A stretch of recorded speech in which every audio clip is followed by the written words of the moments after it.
வணக்கம். ராமநாதபுரம் மாவட்ட கழக செயலாளர் எம்.ஏ. முனியசாமி ஆலோசனைப்படி, ராமநாதபுரம் மாவட்டம் கமுதி தெற்கு ஒன்றியம் மற்றும் பேரூர் கழகம் சார்பில், தெற்கு ஒன்றிய கழக செயலாளர் எஸ். பி. காளிமுத்து, சிங்கக்குட்டி என்ற மணி, முருகன் இருவரும் ஏற்பாட்டில் டாக்டர் புரட்சி தலைவி அம்மாவின் நினைவு நாளை போற்றும் வகையில் மலர் தூவி மரியாதை செலுத்தப்பட்டது.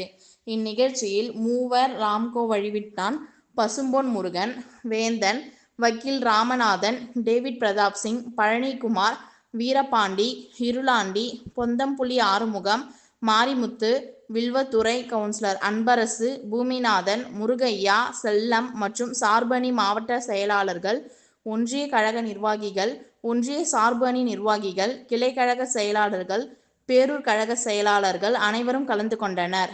ரெட் நியூஸ் தமிழ் செய்திக்காக ராமநாதபுரம் மாவட்ட செய்தியாளர் டேவிட் பிரதாப் சிங்.